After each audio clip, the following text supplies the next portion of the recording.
and provide some of the more interesting responses here on our show. So on our episode today, we're going to be playing some questions and answers that address Berkshire's large cash position, their ownership of Apple, their thoughts on managing other people's money, and much, much more. It's always fun to cover this meeting each year, so get ready for our review of Berkshire 2019. You are listening to The Investors Podcast, where we study the financial markets and read the books that influence self-made billionaires the most. We keep you informed and prepared for the unexpected.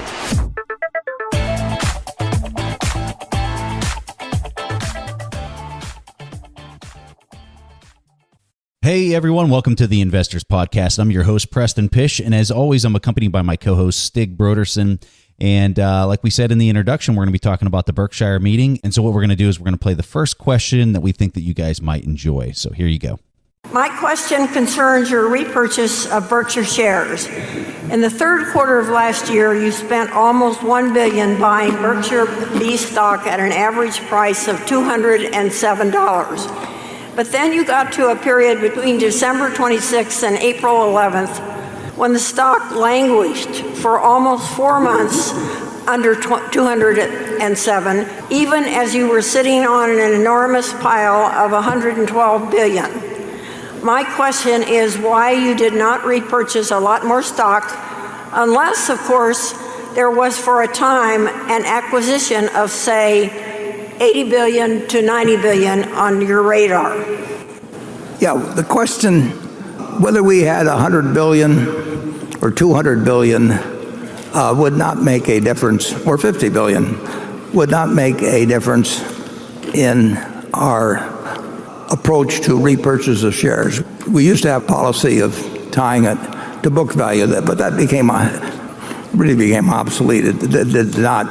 The real thing is to buy stock, repurchase shares, only when you think you're doing it at a price where the remaining shareholders are worth more the moment after you repurchased it than they were the moment before. It's very much like if you were running a partnership and you had 3 partners in it and the business was worth $3 million and one of the partners came and said, I'd like you to buy back my share of the partnership for $1.1 million, and we'd say, forget it. And if he said $1 million, we'd probably say forget it, if he said 900,000, we'd take it, because at that point the remaining business would be worth $2.1 million, and we'd have 2 owners, and our interest in value would have gone from $1 million to $1,050,000. So it's very simple arithmetic. Most companies adopt repurchase programs and they just say we're going to spend so much. That's like saying we're going to buy XYZ stock and we're going to spend so much, or we're going to buy a company and we're going to spend whatever it takes. We will buy stock when we think it is selling below a conservative estimate of its intrinsic value. Now, the intrinsic value is not a specific point. It's probably a range in my mind. Might have a band, maybe of 10%. Charlie would have a band in his mind, and it would probably be 10%. And ours would not be identical, but they'd be very close.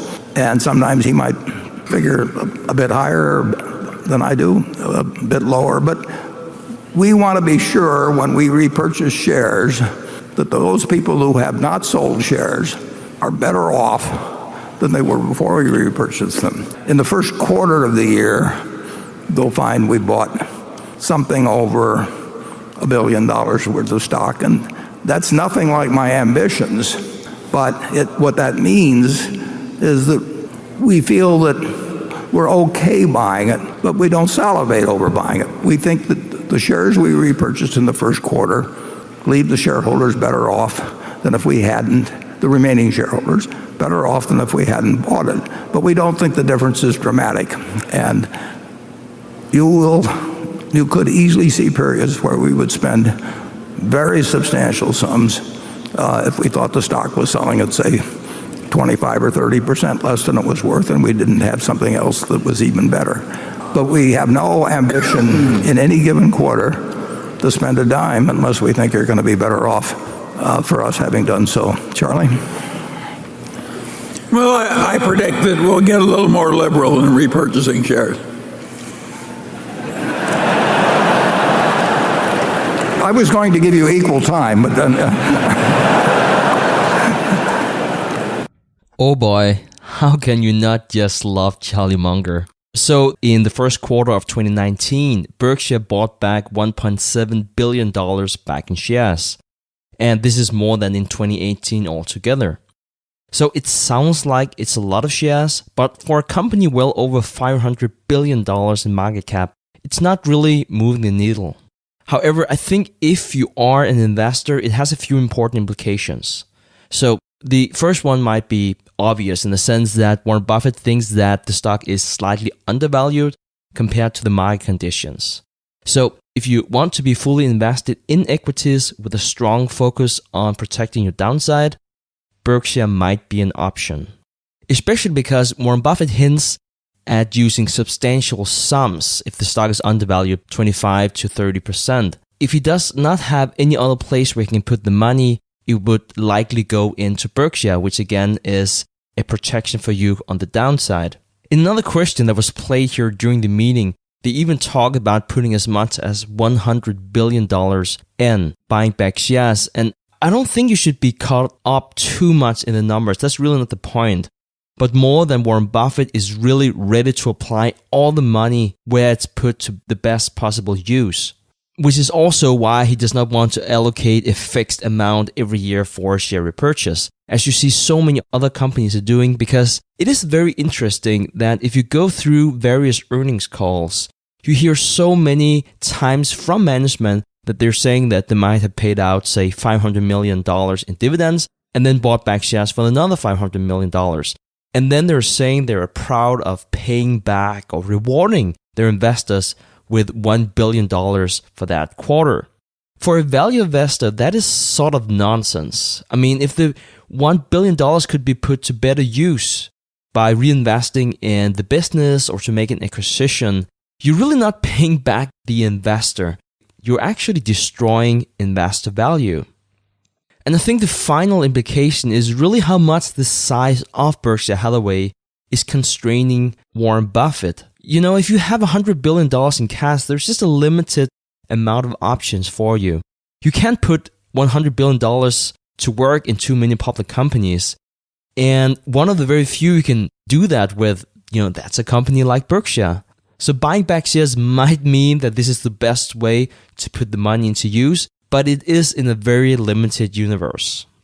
So Stig, I'll be honest with you. This response was just, I don't know. I was pretty frustrated listening to this, and it's not anything new that we haven't heard from previous shareholders meetings.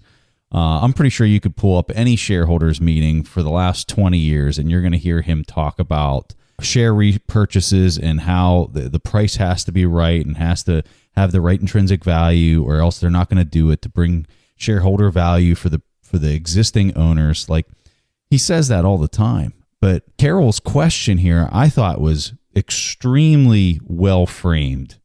And I think it was well framed in the fact that she's addressing the fact that he just keeps growing his cash pile, and he's not buying any companies with it. He's not even buying his own stock with it. And what she's really getting at is, if you're going to buy a little bit, and by a little bit I mean $1 billion, but that is a little bit in the grand scheme of how much he's sitting on. He's sitting over $100 billion. So when you talk about it as a percent, that's less than 1% of buying his own stock back. So if you're going to buy less than 1%, why not buy 10% or 20%? You know what it is that you're buying. So it's just a little confusing, and it sends mixed messages to the marketplace. So are you buying it because you think it's value, or are you buying it for some other reason that just doesn't make any sense at all?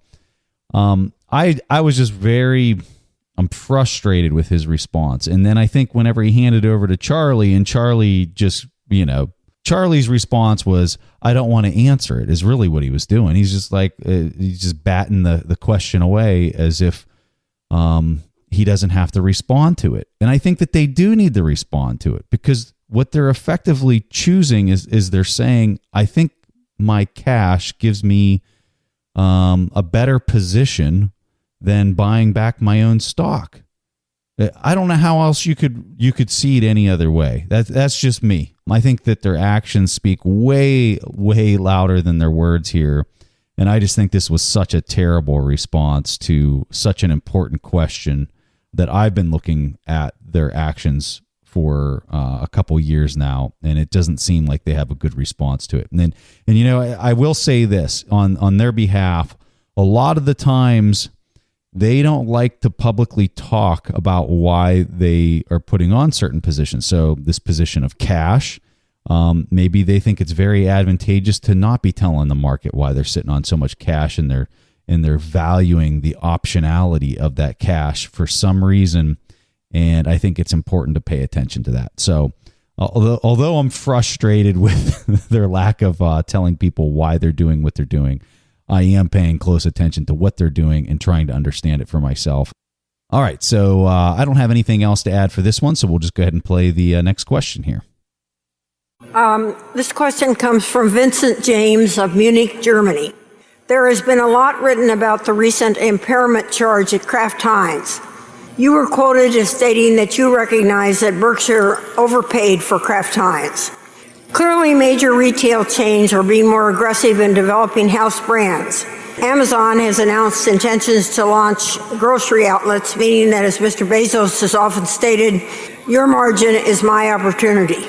The more fundamental question related to Kraft Heinz may be whether the advantages of the large brands and the zero-based budgeting that 3G has applied are appropriate and defensible at all in consumer foods. In other words, will traditional consumer good brands in general, and Kraft Heinz in particular, have any moat in their future?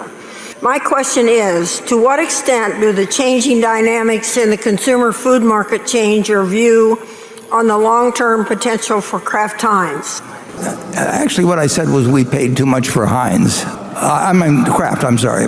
The Heinz part of the transaction, when we originally owned about half of Heinz, we paid an appropriate price there, and we actually did well. We had some preferred redeemed and so on. We paid too much money for Kraft. To some extent, our own actions had driven up the prices. Now, Kraft Heinz, the profits of that business, $6 billion, we'll say very, very, very roughly. I'm not projecting them out. I'm not making forecasts, but $6 billion pre-tax on $7 billion of tangible assets is a wonderful business. But you can pay too much for a wonderful business. We bought See's Candy, and we made a great purchase as it turned out, and we could have paid more. But there's some price at which we could have bought even See's Candy, and it wouldn't have worked. So the business does not know how much you paid for it. I mean, it's going to earn based on its fundamentals, and we paid too much for the Kraft side of Kraft Heinz. Additionally, the profitability has basically been improved in those operations over the way they were operating before. But you're quite correct that Amazon itself has become a brand. Kirkland at Costco is a $39 billion brand. Now, all of Kraft Heinz does $26 billion, and it's been around on the Heinz side, it's been around for 150 years. And it's been advertised billions and billions of dollars in terms of their products, and they go through tens of thousands of outlets. And here's somebody like Costco establishes a brand called Kirkland, and it's doing $39 billion, more than virtually any food company.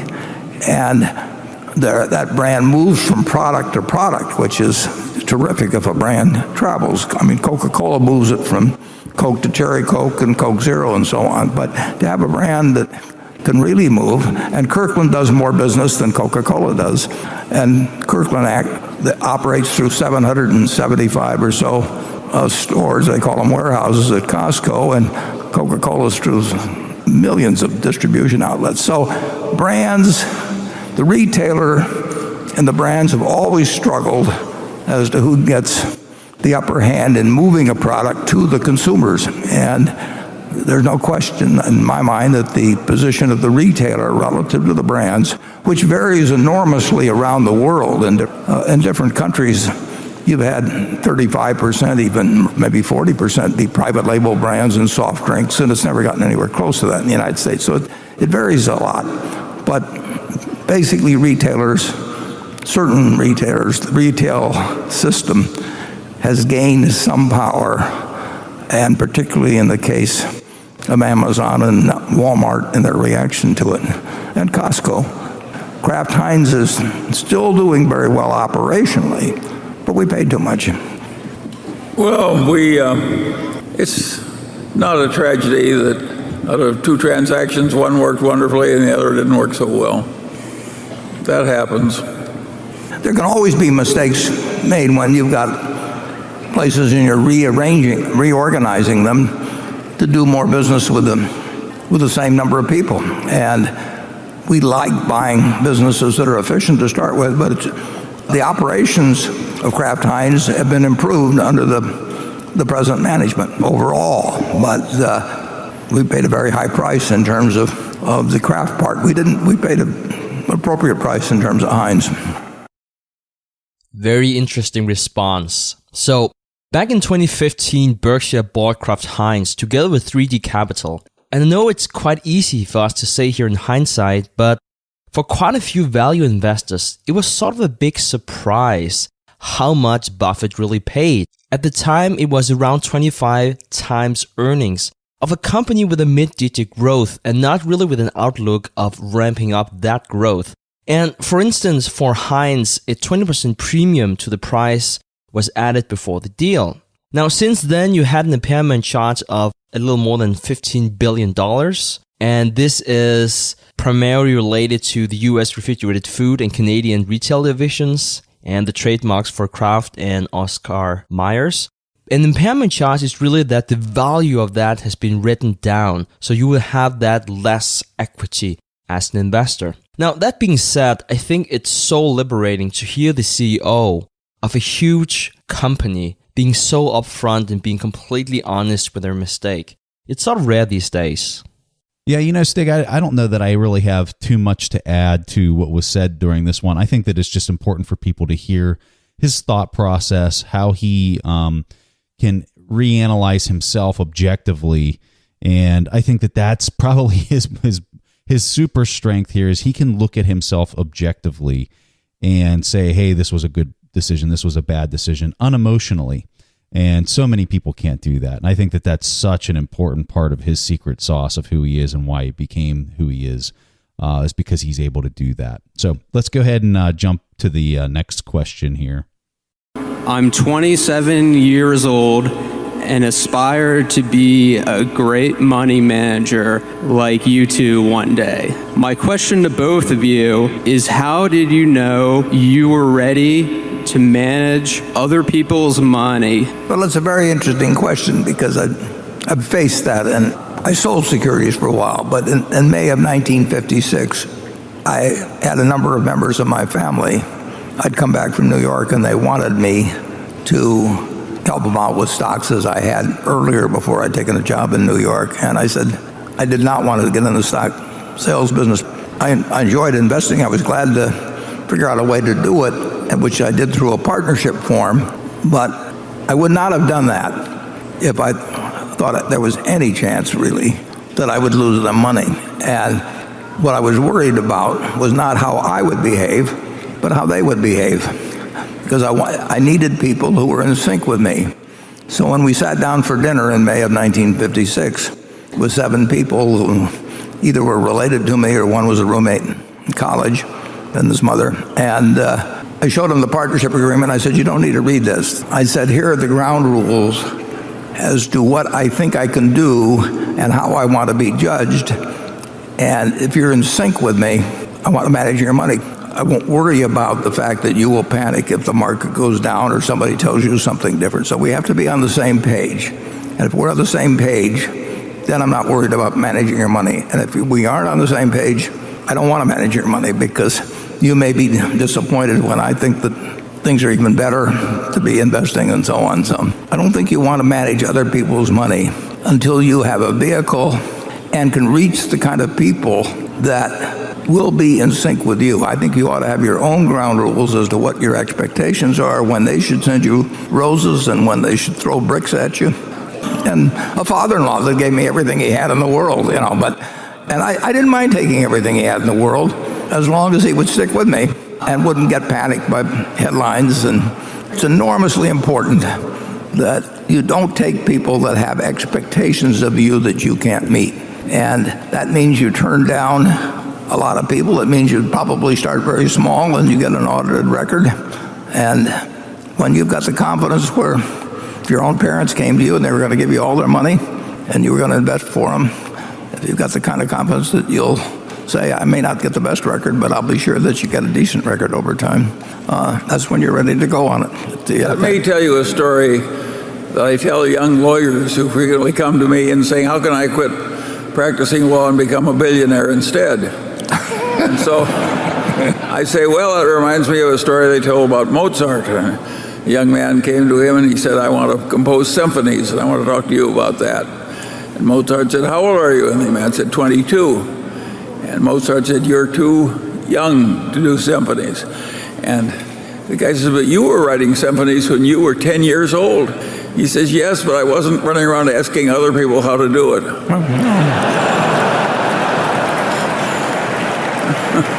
We wish you well. And,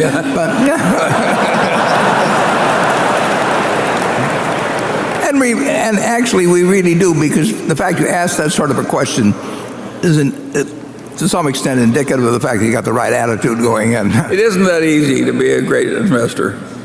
I don't think we've quite made it. So, Munger being a little harsh here, I don't think there's any issues with asking more experienced people for advice.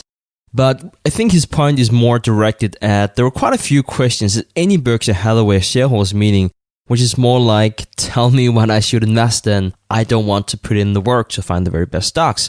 And it's just hard to find any successful money manager, for good reasons, who are giving away that information for free. But I really love Buffett's response here. As so many of our listeners, I considered a career in money management at some point in time. And I think Buffett's response really explains to us why so few people are eventually successful. 99+% of corporate jobs in the money management industry is really in an environment where you're not truly matching the expectations with the investors. And you really can't remove that noise and that pressure from yourself. And having that on you is just going to be very, very difficult to be successful. So Buffett has a quote that he says, I'm a much better investor because I'm a business owner, and I'm a much better business owner because I'm an investor.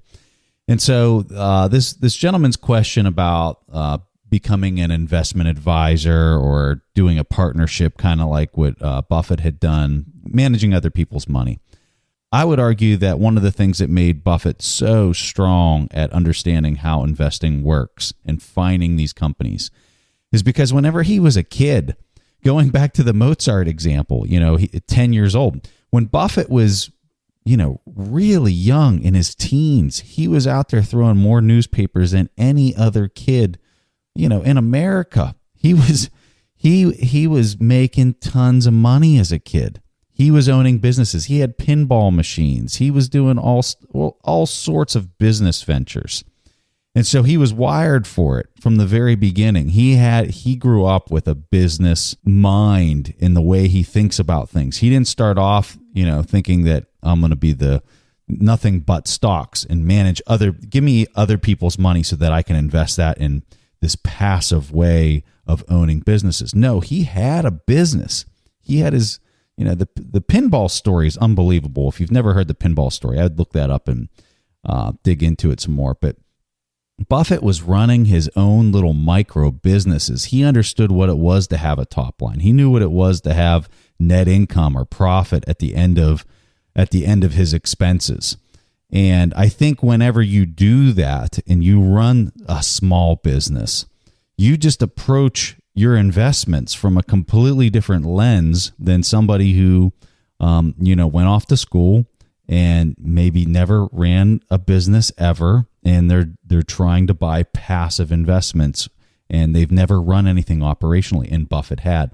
So it's always interesting to hear Charlie tell that story, the Mozart story. He really likes telling that. I think I've heard him say that almost every single shareholder meeting that I've ever gone to. And I think it's an important story that he tells because there's a lot of truth to that. You have to be the person who's going out there and trying to get after it and trying to build your own business. And you just can't, you got to learn from other people, but at the same time, you've got to have some experience of your own. And I think that's really kind of the point. All right. So I don't have anything else to add for this one. So we'll just go ahead and play the next question here. Question on technology and company's biggest holding now. Given that Apple is now our largest holding, tell us more about your thinking. What do you think about the regulatory challenges the company faces, for example? Spotify has filed a complaint against Apple in Europe on antitrust grounds. Elizabeth Warren has proposed ending Apple's control over the App Store, which would impact the company's strategy to increase its services businesses. Are these criticisms fair? I will tell you that all of the points you've made, I'm aware of, and I like our Apple holdings very much. I mean, it is our largest holdings. And actually, what hurts in the case of Apple is that the stock has gone up. And we'd much rather have the stock, and I'm not proposing anything be done about it, but we'd much rather have the stock at a lower price so we could buy more stock. And importantly, if Apple, I think they authorized another $75 billion the other day, but let's say they're going to spend $100 billion in buying in their stock in the next 3 years. You know, it's very simple. If they buy it at 200, they're going to get 500 million shares. They've got 4,600 million out now, and so they'll end up with 4.1 billion under that circumstance. If they're buying it at 150, they buy in 667 million shares.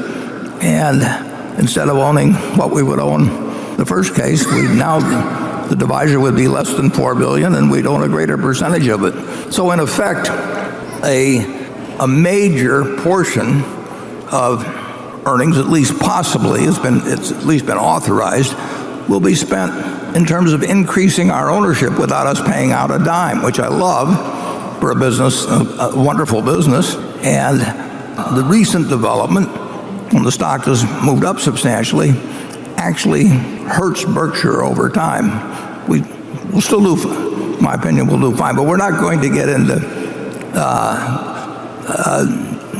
we're not going to dissect our expectations about Apple, for people who may be buying it against us tomorrow or something. We don't give away investment advice on that for nothing. But we have all the things you've mentioned. Obviously, we know about. We know some. We've got a whole bunch of other variables that we crank into it, and we like the fact that it's our largest holding. Charlie? Well, in my family, the people who have Apple phones, it's the last thing they'll give up. It's not a bad item to have. So a very interesting response. Apple is by far Berkshire Hathaway's largest equity holding. It's worth around $40 billion, and it's more than 20% of the total equity portfolio. Now, as you could tell, Buffett is not too happy about commenting on the operational challenges. And this is not really because it's Apple. He has that as a very general rule. The key really to understand his response is also to understand the bigger picture of Berkshire's value and how Apple and his other top holdings play into this. And it was sort of interesting to hear Buffett's take on share repurchase, not just because Apple just approved a $75 billion buyback program, but because Tim Cook, as the CEO of Apple, had a conversation with Warren Buffett about just that. He actually said to Becky Quick from CNBC not too long ago that he had a list of the smartest people to guide him in various fields. And on top of that list, whenever it came to stock buyback, that was Warren Buffett. And so he got his number and gave Buffett a call. And he was like, I don't know if he's going to pick up, but he did. And he said he was very grateful for Buffett's advice. Now, that being said, I think it's important to understand how to read Buffett's portfolio. Stocks are reported on a mark-to-market basis, so the price that is reported on the final day of that quarter, that is directly reflected into the stated earnings of that company. That's simply just the accounting rules. So, for instance, for the first quarter here in 2019, the stock market has soared and Buffett has reported $21.7 billion in profit compared to a loss of $1.1 billion last year. Those numbers are more or less irrelevant because a lot of that comes from Buffett's top portfolio that performed really, really well. The number you should rather be looking for is the operating earnings, which is the earnings from all the businesses that Berkshire Hathaway owns, and which is worth more than Berkshire's entire equity portfolio. That number shows that the operating earnings is $5.5 billion, and it has a modest 5% growth year over year. If you want to focus on his stock portfolio, my suggestion is really to focus on the top 10 of his holdings, since the value of those are more than 80% of his total portfolio. But one of the key takeaways is really that accounting for operating businesses that is somewhat stable, whenever it comes from equities, is just all over the place. Apple has soared 30% this year. That will move the reported earnings in the short term, but not change the overall intrinsic value of Berkshire Hathaway. So for this one, Stig, I don't really have too much to add based on what you had said. The only thing that I would say is whenever I'm looking at Apple today at the just trying to do my own intrinsic value on what I think that this thing's worth, because he's talking about Apple plowing a lot of their free cash flow, a lot of their liquidity back into the business through share repurchases. I look at the current price being way better opportunity than the rest of the S&P 500 as far as the yield. I think you're getting a much higher yield by repurchasing Apple stock than you are investing that in the S&P 500 as an index. Probably about twice to 3 times the return as the S&P 500. So that's, those are great things. You can see why Buffett is really happy about that. And it doesn't involve him using his own liquidity in order to do it. So he can protect that optionality of his cash, yet Apple is just reinvesting in itself. So that's going to be good for him. And you can see why he's probably pretty happy about that idea. All right, so let's go ahead and move out of this segment where we're covering the Berkshire meeting, and we'll go into a question from the audience. I hope you won't be too disappointed in the responses from Preston and me now that you listen to Buffett and Munger. But this question comes from Paul. Hi, Preston and Stig. This is Paul from London. I've been looking at a company for a while now, and from what I can tell, the fundamentals are quite good. However, in the last year, I noticed this company taking on a tremendous amount of debt, with a large portion of the debt used to fuel stock buyback. And I'm not quite sure how to interpret this. Can you please share your thoughts behind leverage buybacks, whether this might be a red flag or perhaps something else? Love your show. Keep up the good work. I think this is a great question, Paul, and especially at a time where buybacks are at an all-time high. I think there are situations where leverage buybacks can make sense. However, there are so few cases that my general rule is that unless you're really certain that the management are very, very good capital allocators, it's a red flag. Today, with a high valuation, you might already question why you want to buy back stock in the first place for so many companies. And if that's even fueled by debt, I would be even more concerned. It's really hard for me to come up with a rule for how often leveraged buyback is a wise decision, but it's definitely single digits. One example I'd like to highlight for leveraged buyback is Bed Bath & Beyond. In fiscal year 2015, they took on a $1.5 billion in debt, and they more or less used all that for buybacks. They actually repurchased for $2.2 billion. So including the income that they generated, more or less everything was just put into buying back stock. And they bought back shares primarily in the 60s range and even in the 70s, at a time when the company were competing fiercely with Amazon and was squeezed and needed to reinvest in their own business. So what has happened since? The business is now seeing severely declining profits. It was trading at $10 not too long ago. So really to sum up, Paul, unless you can make a conservative valuation of the company and you find it severely undervalued and you know that the management has a good track record for being good capital allocators, I would likely stay away from the company. It might be the first sign of a less competent management that is too short-term focused. So I have to agree with Stig here. I don't think that it's a good sign whenever you see a company acting in that way. I think it might be also, you're seeing so many buybacks right now. And I think with interest rates as low as they are, you're seeing companies that feel like maybe they can pull this off without too much of a concern where they're basically borrowing money, then they're paying a dividend and they're just acting strange like this. I just don't think that it's good fundamentals. And I think that it's something that should definitely raise some red flags. I would love to know the ticker so I could give you better advice than just generic advice. But I definitely think it's something that should be on your radar and something that you should pay very close attention to. The only caveat that I would add to that is it obviously comes down to how much the company is borrowing relative to their ability to operationally and quickly pay that off, and how much other debt the business has. So if they don't have a lot of debt in other areas and they're doing this, and they can easily say their debt to equity ratio is really low, or they have a very reasonable current ratio. Those kind of things would give you an idea of how much is too much, and you just got to take it all. This is why we say you can't use just one metric or one ratio in order to determine whether something's good or bad. You have to kind of look at all the interdependencies of these variables. But I would look at some of those kind of things to help you determine whether it's a little too much. All right, Paul. So as a token of our appreciation, we're going to give you access to one of our free courses on the TIP Academy page on our website. The course that we're going to give you is our intrinsic value course. And our intrinsic value course teaches people how to determine the value of an individual stock. It also teaches you how to think about the market cycle and when you're buying your stock. And it also teaches you some stuff about options trading. So we're really excited to give you this course. If anybody else out there wants to check out the course, you can go to tipintrinsicvalue.com, or you can just go to our website and click on Academy, link at the top of the page, and the course is right there. So if anyone else wants to leave a question on the show, go to asktheinvestors.com, and if your question gets played on the show, you'll get a free course. All right, guys, that was all the press that I had for this week's episode of the Investors Podcast. We really look forward to playing the second episode about this year's Berkshire Hathaway's annual shareholders meeting next week. Thanks for listening to TIP. To access the show notes, courses, or forums, go to theinvestorspodcast.com. To get your questions played on the show, go to asktheinvestors.com and win a free subscription to any of our courses on TIP Academy. This show is for entertainment purposes only. Before making investment decisions, consult a professional.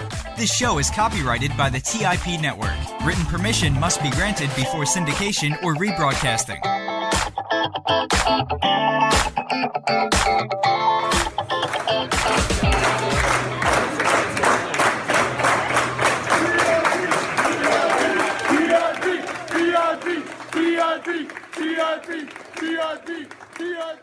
TIP.